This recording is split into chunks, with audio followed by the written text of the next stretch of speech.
Thank you very much.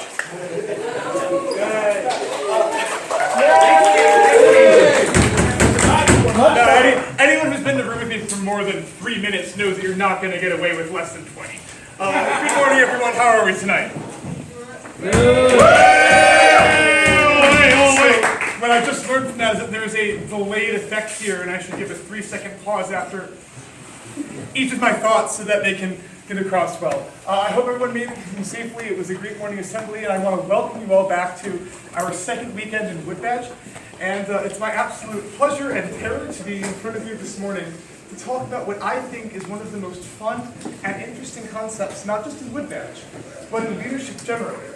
And that is the concept of change. It's a small word, but there can be so much attached to it. There's a lot of ideas. There's a lot of emotions attached to change. There can be excitement, there can be frustration, there can be anger, annoyance, frustration, anger, annoyance, frustration. But a lot of times there can be reward as well. What we're going to do over the next minutes in our discussion together in leading change is take a look at the idea of change and how, as a leader, you have the right and the responsibility to guide and effect positive change in such a way that it will bring a quantitative value and outcome to both you, your team, and the goals you're trying to affect. So if we could set the stage, imagine, if you will, try and stretch your imagination if you can't relate to these experiences. You have an idea. It's a really awesome idea. See above, you have it. Like, you've got it pretty much down. You've got this in 4K. You know what your idea is. You can explain it to anyone. You can see it through. And by the way, you've been so much about this that you have got almost every single person on your team on board with this new idea. You're ready to go. Well, then Matt comes. He's got a better idea. Well, this is awkward, frustrating, problematic. Change. We've experienced it, we've interacted with it. What is change? What are different words for it? When you think of change, what's an emotion that comes to mind? Anxiety? Frustration. Anxiety, frustration. I love those negative emotions that jump right out. What about cheer and joy and serendipity? No. Opportunity. Yeah, in the back? I was going to say opportunity and new possibilities. Opportunity and new possibilities. Sorry, I forgot about the 3-second delay there. I'll try and work on that. I like that. So what do we know about change? Well, let's take a look. When do we experience change? Yes? When we're passionate about something. When we're passionate about something. That's a great answer. Could you elaborate on that? Why would we experience change when we're passionate about something? Because if you're passionate about something and that something gets altered or something is about to affect it, that passion will incite change or be disturbed by change. I love that answer. We're going to actually come back to that. Have you experienced change in your time at Woodbadge so far? No. No? Not at all? Not never, not once? Tell us about all the times you haven't experienced change. Of course, that's being facetious. Oh, I'm sorry, I don't understand that. Is that like sarcasm or something? Sarcasm. Oh, okay, now I got it. So what's an example of a time that you've experienced change here at Woodbadge? The hurry up and wait. Okay, so moving on. What are some other times that we've experienced change here at Woodbadge? I just changed my neckerchief. You changed your neckerchief. Everything is new and different. Right? Change comes up. It's part of life.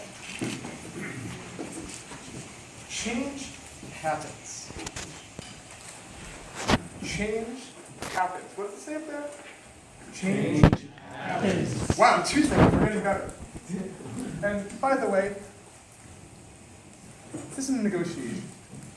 It's not my suggestion. It's not the random musings of some guy in Grapevine, Texas. Actually, it is, but that's beside the point. Change happens. It comes to all people at all times. And as leaders, it's our job to understand how to recognize it, how to interpret it, and how to guide it in a direction that's going to benefit all concerned. So it begs the question, how do we approach change? That's going to be you. How do you personally approach change? With an open mind. With an open, no, personally. Is that what we do? Open mind? How does that work? You have to understand what the change is before you make a judgment as to whether you want to be part of it or not. Why is that important? Otherwise, you consume yourself in negativity. Not necessarily. What if you have a good idea and the other ideas don't matter because it's your good idea? All ideas matter. Really? Diversity in ideas matter. You Well, can pull from anything in order to build upon what you already have, because no one has the lease on all good ideas.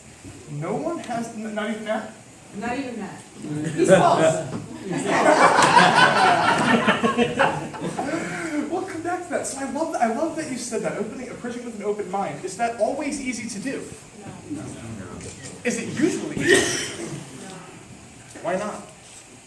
Yes. You have to kind of trust the person trying to implement the change. Trust, send that at that. Buy-in, get buy-in. You have to get buy-in? Well, so what is that process like? Yeah, I'm sorry. Oh, so you have to share the vision of what the outcome is.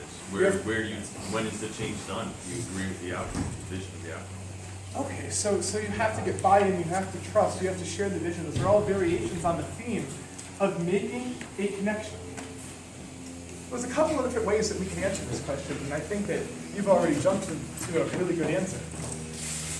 You could be fearful and resistant. Ever met that person? Ever been that person? I think a lot of us have. That is an option. You can just kind of accept things for what they are. I'm not getting involved, fine, whatever. Ever met that person? Ever been that person?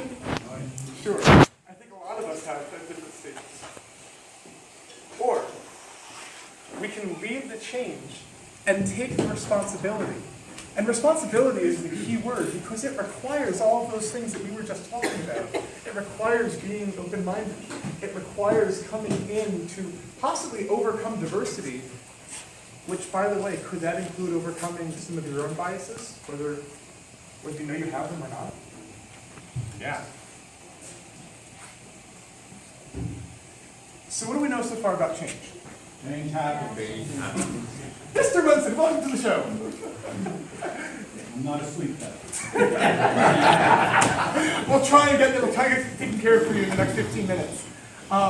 We know that change happens, and we know that we want to be part of the change and empower others. And that part's important. We're going to come back to that.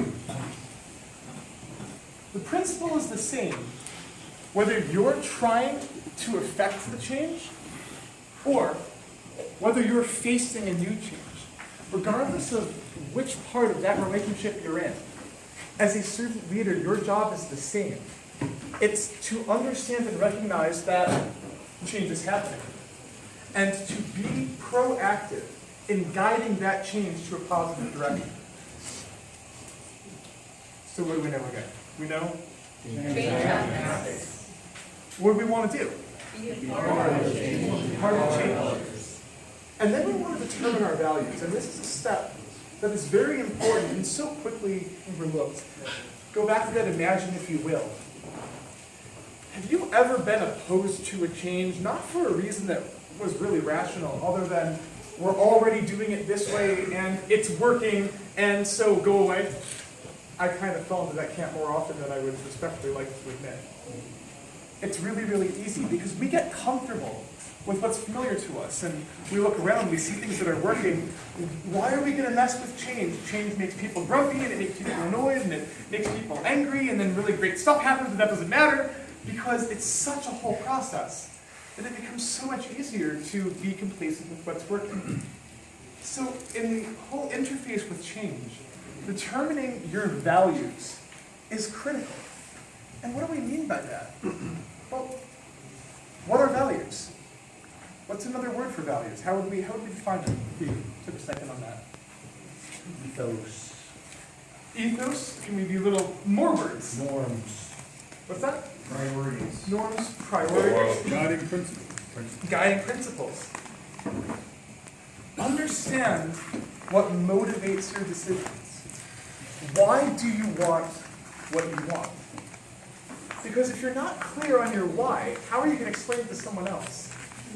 Ever been in that meeting and there's arguing back and forth and it gets to a point where we forgot what we're arguing about and now we're arguing because the other guy is wrong and darn it, I will prove it. Yeah, that's pretty much all of it. Right? I got a bird from these notes. But change happens and it's important to determine your own values because you need to know what you want to get out of the change that you're trying to affect, or when you see a change coming down the line in a team or a group that you're a part of, you need to understand it and know where you want to fit in to be a part of that change. You want to develop a vision, a word that we talked about a lot at our last week, and it's not going to go away, of where and not how you want the change to resolve. There's many, many ways to accomplish the same task. And for some of us, especially if you're a type of person who feels most comfortable when you get to make decisions and you understand everything that's going on, if you're that type of person, it can be really, really hard to be a passenger on the train along for a ride to some vague unknown destination. But the actual process of getting to that destination, it doesn't matter at the end of the day. What's important is understanding and being able to explain to others where you're trying to go, and let the team figure out how to get you there. Turn your vision into a plan. Like Dave Ramsey, who I really like, he's a children do what feels good, adults make a plan and follow through. There should be a star there that says, under ideal circumstances. But children do what feels good, adults devise a plan and follow through. Planning can be hard. It's often hard. But we're going to lead change because? Change happens. What? Change happens. Yes, it does. You want to? Be a part of the change. Absolutely. In order to do that, you need to? Determine your values. You're psychic. This is fantastic. And in order to start to make that plan based on those values, what do we want to do? Develop a timeline. See, now I'm convinced just reading on the board because I didn't explain that part yet. So we want to develop a timeline. Well, why do we care about a timeline? What's so important about that? I've already told you what I expect and what my values are. Why does the timeline matter? Why do we have to go further? To hold yourself accountable. To hold my, what word was that? Accountable. I don't like that word. Can we not use that word? The answer was to hold yourself accountable. Accountable to what? Accountable to your plan and your mission. Okay, so that's a big part of it. To hold ourselves accountable to the plan and our vision. Any other thoughts on why timeline is important? Yes, I mean, Because if you don't have a timeline, then you're great will never get achieved. You're going to keep pushing it off and off and off, and then eventually you're just out of time. so Evan said that if you don't have a timeline, you'll never get it achieved. There was someone on this side of the room?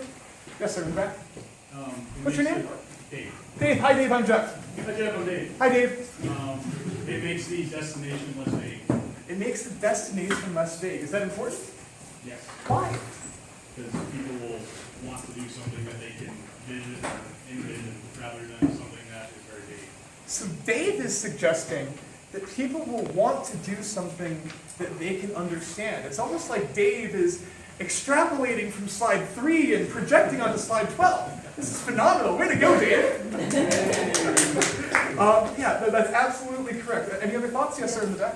Yeah, the timeline determines the velocity of the change, and the velocity of the change is important when you consider what the organization is. You know, some can move quicker than others, and you have to take that into consideration. So not only having a timeline, but having a timeline that, like your vision, other people can understand and that suits your group. Is that right? Yeah, that's it. Yeah. There's one hand over here. I'm sorry? Creates accountability, Accountability. And why would that be of value?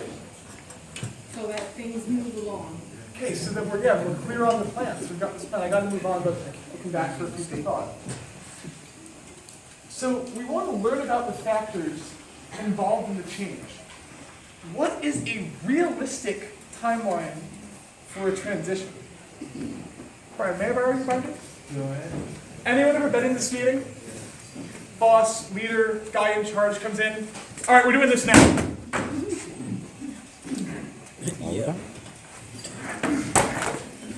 And that's what would happen. Exactly. So what's wrong with the "we're doing this now" approach? You're the leader, you're in charge, you have the vision, you've communicated it, problem solved, right? What's wrong with that approach? Because that is a dictatorship form of leadership that is not often followed. That's a form of leadership that is not often followed, okay? Other thoughts? Take it or leave it approach to. Yeah, but if my plan is good, then if you don't want to take it, you're wrong, right? No buy-in. Here, go ahead. It's not collaborative, so you don't have the input of the entire group. It's not collaborative, so you don't have the input of the entire group. Yes, sir? Doesn't foster teamwork or camaraderie. It doesn't foster teamwork or camaraderie. So all of these answers, I like them, and if we bring them back, thank you, Brian. You will. And if we bring them back to the beginning, we're talking about your role as a leader interfacing with change is to do what? It's not to push it through and shove it across the table. Your role is to guide change and help a team stay on track and understanding that destination and where it's going.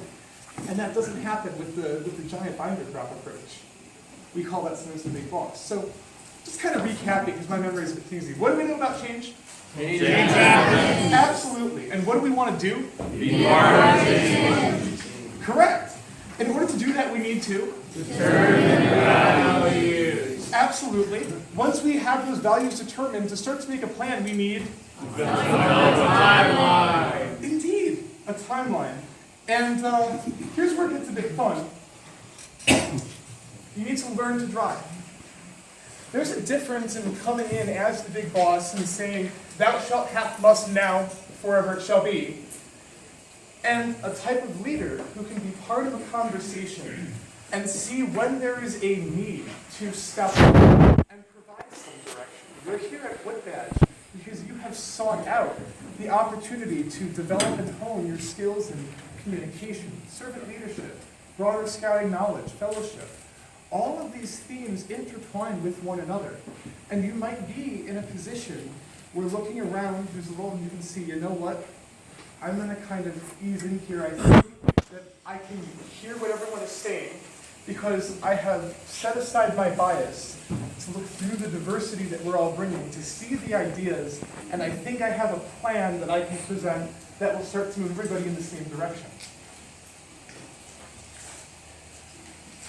Becoming a leader and influence the change. Take ownership of part of it. Now again, you don't want to be the masthead. You don't want this to be the law of Matt, law of Geoff. That's scary. It's probably scary as a word. What you want this to be is many voices to the same tune. So when you see an opportunity, you want to take ownership of part of the change and invite and empower other people to likewise take ownership of part of the change. That collaboration comes together. By the way, some people, and they're out there, some people are going to be resistant, their feet in the ground. Some people are going to resist change.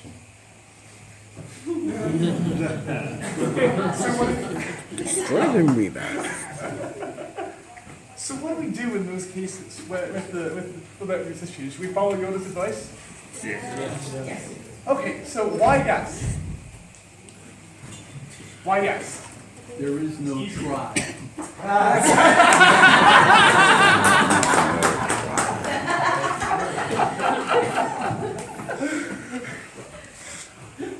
What do you accomplish by destroying the opposers of the change? What value is accomplished and what is lost?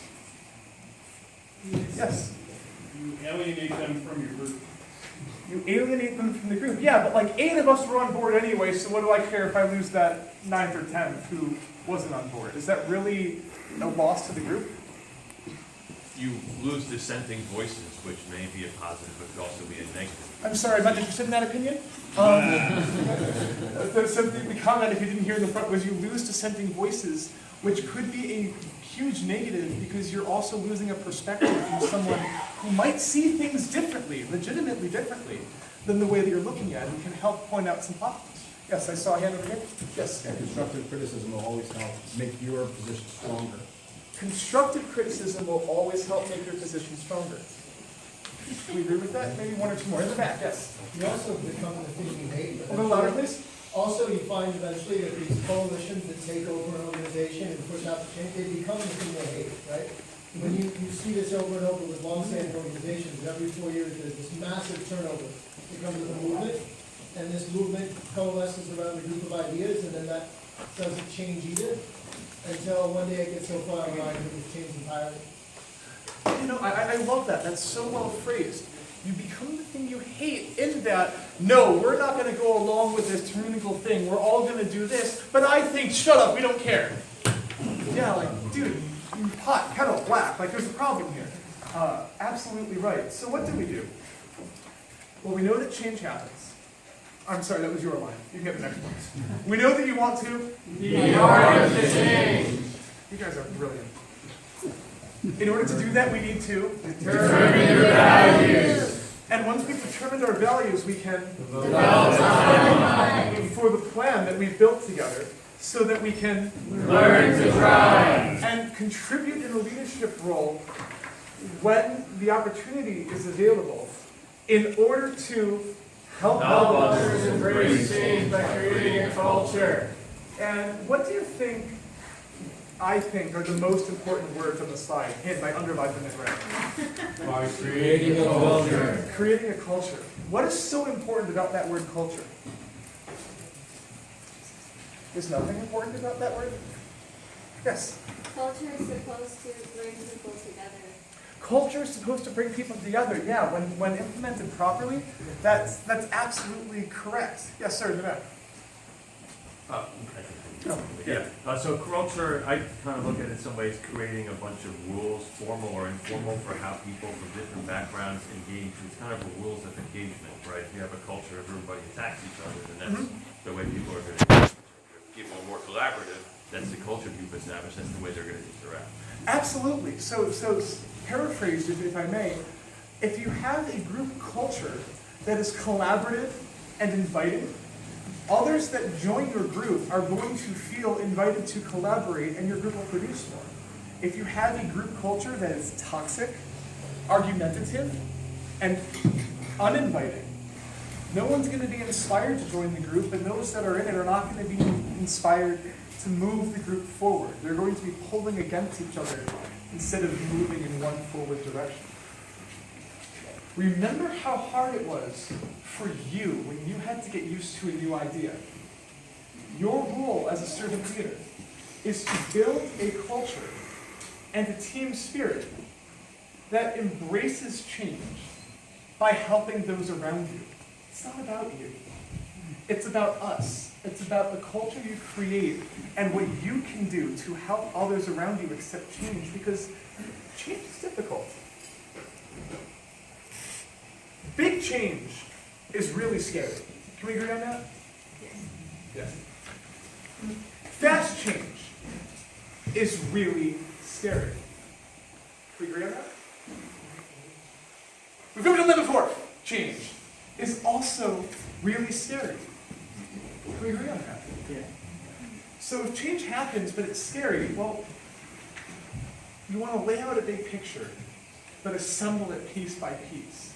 We talk so much about vision because it truly is a crux, a keystone of any type of effective leadership. You want to know where you want to go. We're going to the moon. But here's how we're going to do it. And for the next year, we're going to be working on the Tempur-Pedic seats in the cockpit of the rocket, and then we'll deal with the rest of it. Big picture, little pieces. Everyone can be on board with that big picture. And once they move in that direction, you can put their pieces in their places and help people find the best ways to contribute toward that picture. This is something that I personally have as philosophy. Small steps toward your big vision are always better than no progress in favor. The smallest baby steps toward your big vision. Any success successes that you can have are always better than no progress at all. I get 3 minutes. And after that, I want like passive aggressive death stares. Good? Not now.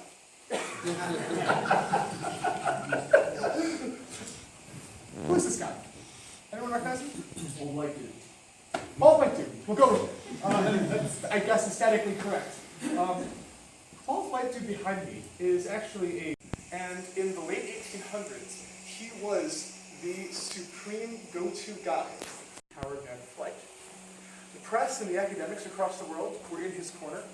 The New York Times followed him around everywhere. Everyone was rooting for Langley.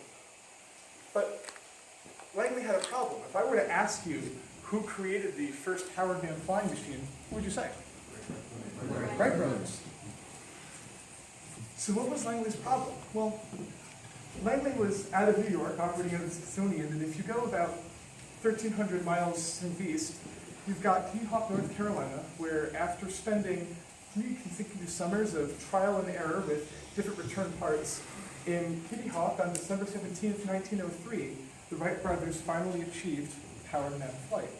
Now, the Wright brothers were not backed by any mega institutions. They paid for their dream with the proceeds from their likeness bicycle shop. No one on the Wright brothers team had a college education, not even in Orville or Wilbur. And when they finally did fly, no one was around to see it. The New York Times was nowhere to be found. But back to Langley. So why would we forget his story? Well, he had a couple of really good ideas that he wasn't able to fully realize. And after attempting 2 powered man flights that did not go very well in the New York area, and hearing the news of the Wright brothers' success, he quit. He wasn't first. He wasn't the best. And instead of saying, this is phenomenal, this thing that I've been working for 22 years has shaken our industry, and I'm going to contribute and make it better, he didn't get the glory, and he wasn't driven by a passion. He was motivated by his own desire for personal success and accolades. He inspired no one, and so he and the other things he might have contributed left and faded into obscurity for a casual impeachment. So why do we talk about Langley? Why did I bring him up in this conversation? What does Langley have to do with change? Yes, in the back. He didn't embrace it, he wasn't part of it. He wasn't part of it because it wasn't his idea? It wasn't part of his values. Well, clearly not. He had his own values. But in the case of Langley, who had worked for 22 years and spent hundreds of thousands of dollars on this wonderful, fantastic dream, when it was finally realized, but not by him, and not by a design that he was totally behind, he quit. He wasn't in the mind, yes? Didn't he attempt to get up, but just didn't get up? Yeah, he had two different flights that resulted in different kinds of crashes. Right. And he was never able to sustain flight for any managed amount of time. He had a lot of successful flights that were not man-powered. But instead of calling up over the world and saying, what a great success, we've done this, let me help you, let me bring all of my backing and my ideas to you. They weren't his ideas, wasn't his fame, didn't want to be a part of it. Does that compare well with servant leadership? Look at the missed opportunities when we don't have the mindset to be open to change and accepting that other ideas might actually prevail over them. We cannot become what we want to be by remaining where we are. The coffee mug said it. We cannot become what we want to be remaining where we are. We need to be open to change. And we need to lead change through lifelong learning. And I got to speak in front of you last weekend and open our Wood Badge course. We talked about lifelong learning skills as one of the themes of Wood Badge. It permeates everything that we are here these weeks to do. If the world around us were constant, we wouldn't need to change. The world's not constant. And leaders are educators, and we are all leaders. So it's important to us to be constantly looking to learn how to grow and evolve and to apply the skills and share them with others as we learn. Capstoning change. So what are we going to do with type of learning? Well, we're going to take risks. Why is taking risks important? Or simply, what is a risk? You could answer either question. It's an action without an unknown. With I'm an sorry? unknown. An action with an unknown. A risk is an action with an unknown. It's when you do something without any certainty of what the outcome is going to be, or in some worst cases, a risk is an action that has the possibility of coming back in a negative way. You just can't control it. An action with an unknown. That's great. Another thought? It pushes us out of our safety, A little louder, please. it pushes us out of our safety zone. Yeah, risks put us on a safety zone. We know what what breakfast is going to be tomorrow if you open your pantry and you have 18 boxes of Cheerios, but like, try pancakes, see what happens. Risks help us, taking risks help us find what works and what doesn't, trial and error. Taking risks help us find out what works and what doesn't. Yeah, you put them out in the arena and you see what sticks. One more. It's an experiment It's an experiment in what way? where you devise a plan, don't really have the outcome already in your mind. You're actually going to go through a sequence of steps and see where it takes you. Nothing ventured, nothing gained. I'm big on platitudes today. My S pen is not. Humble self-reflection. Compare Langley and the Wright brothers again. The Wright brothers would go out and they would fly 5 times. They would bring 5 sets of spare parts at each of their runways because that's all the time that they had before the sun set. And it took them years to pay for all of this with the proceeds from the bicycle shop in Dayton, Ohio. They didn't have hundreds of thousands of dollars, the State Department and the Smithsonian behind them, waiting for them to go.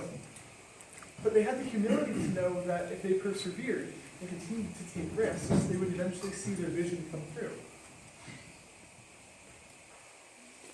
Ask for opinions. It's a lot harder than it sounds, but why is it so important to constantly ask for opinions? Yes? Because you get to leverage knowledge that other people else have, that other people have, that you don't.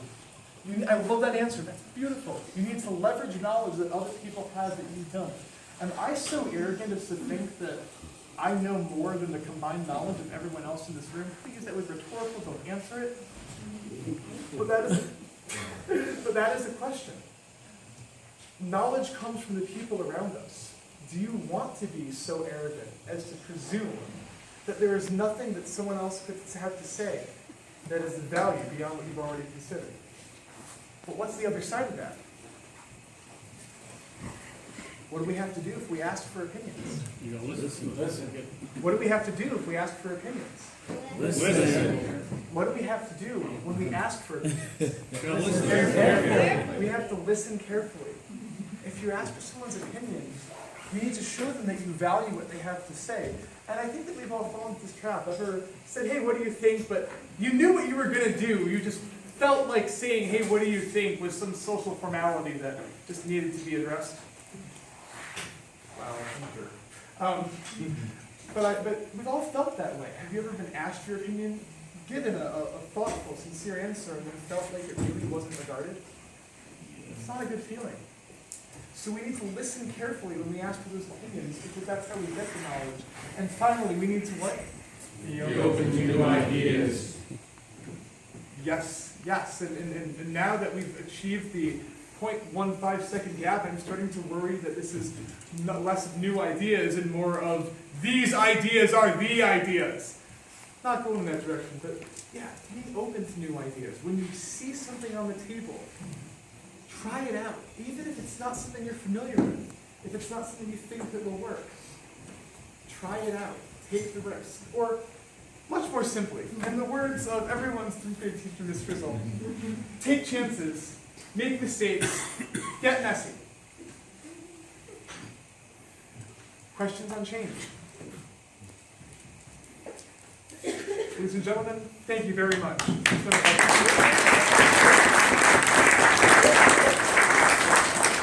pleasure.